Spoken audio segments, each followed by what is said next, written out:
Seigneur, ta parole au quotidien nous nourrit et nous donne vie. Seigneur, ta parole au quotidien nous nourrit et nous donne vie. Lecture du livre du prophète Ézéchiel, chapitre 37, versets 1 à 14. En ces jours-là, la main du Seigneur se posa sur moi. Par son esprit, il m'emporta et me déposa au milieu d'une vallée. Elle était pleine d'ossements. Il me fit circuler parmi eux. Le sol de la vallée en était couvert et ils étaient tout à fait desséchés. Alors le Seigneur me dit, « Fils d'homme, ces ossements peuvent-ils revivre ?» Je lui répondis, « Seigneur Dieu, c'est toi qui le sais. » Il me dit alors, « Prophétise sur ces ossements. Tu leur diras, « Ossements desséchés, écoutez la parole du Seigneur. Ainsi parle le Seigneur Dieu à ces ossements. Je vais faire entrer en vous l'esprit et vous vivrez. Je vais mettre sur vous des nerfs, vous couvrir de chair et vous revêtir de peau. Je vous donnerai l'esprit et vous vivrez. Alors vous saurez que je suis le Seigneur. » Je prophétisais comme j'en avais reçu l'ordre. Pendant que je prophétisais, il y eut un bruit, puis une violente secousse, et les ossements se rapprochèrent les uns des autres. Je vis qu'ils se couvraient de nerfs, la chair repoussait, la peau les recouvrait, mais il n'y avait pas d'esprit en eux. Le Seigneur me dit alors, « Adresse une prophétie à l'esprit, prophétise, fils d'homme. Dis à l'esprit, ainsi parle le Seigneur Dieu. Viens des quatre vents, esprit, souffle sur ces morts et qu'ils vivent. » Je prophétisais comme il m'en avait donné l'ordre, et l'esprit entra en eux. Ils revinrent à la vie et ils se dressèrent sur leurs pieds. C'était une armée immense. Puis le Seigneur me dit, « Fils d'homme, ces ossements, c'est toute la maison d'Israël. Car ils disent, nos ossements sont desséchés, notre espérance est détruite, nous sommes perdus. C'est pourquoi, prophétise, tu leur diras, ainsi parle le Seigneur Dieu.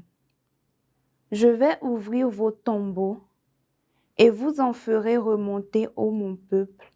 Tu leur diras, ainsi parle le Seigneur Dieu. Je vais ouvrir vos tombeaux et vous en ferai remonter, ô mon peuple, et je vous ramènerai sur la terre d'Israël. Vous saurez que je suis le Seigneur quand j'ouvrirai vos tombeaux et vous en ferai remonter, ô mon peuple. Je mettrai en vous mon esprit et vous vivrez. Je vous donnerai le repos sur votre terre. Alors vous saurez que je suis le Seigneur. J'ai parlé et je le ferai.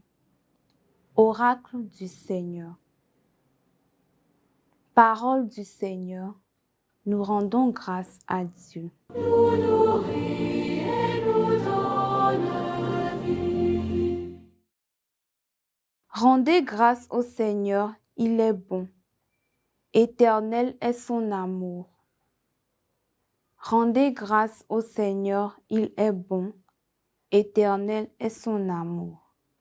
Ils le diront, les rachetés du Seigneur, qu'il racheta de la main de l'oppresseur, qu'il rassembla de tous les pays, du nord et du midi, du levant et du couchant.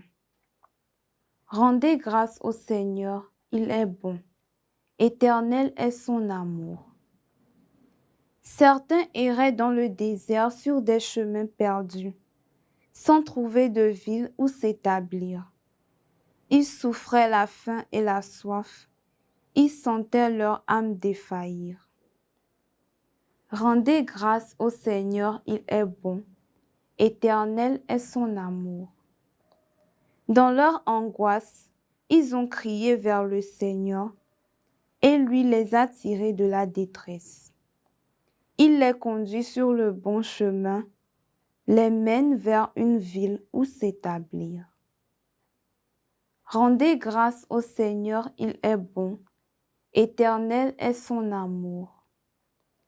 Qu'ils rendent grâce au Seigneur de son amour, de ses merveilles pour les hommes, car il étanche leur soif, il comble de bien les affamés.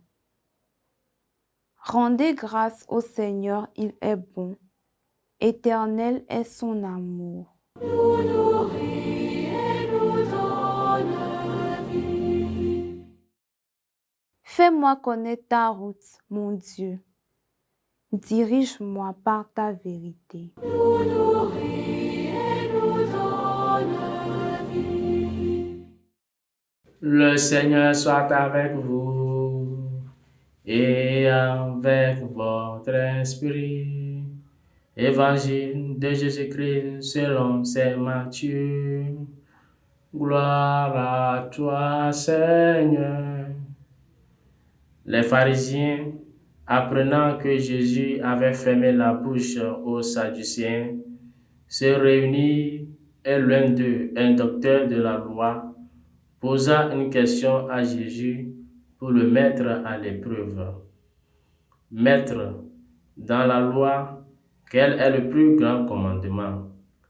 Jésus lui répondit, tu aimeras le Seigneur ton Dieu de tout ton cœur, de toute ton âme et de tout ton esprit. Voilà le grand, le premier commandement.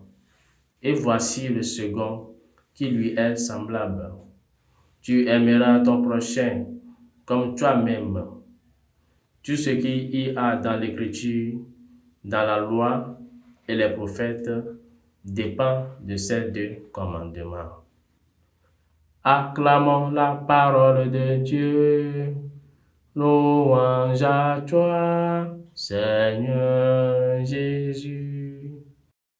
Nous nourrit et nous donne vie.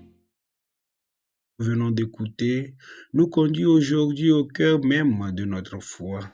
Un docteur de la loi vient poser une question à Jésus pour le mettre à l'épreuve. Maître, dans la loi, quel est le plus grand des commandements? Jésus lui dit, tu aimeras ton Dieu de tout ton cœur, de toute ton âme et de tout ton esprit. Et il ajoute, tu aimeras ton prochain comme toi-même.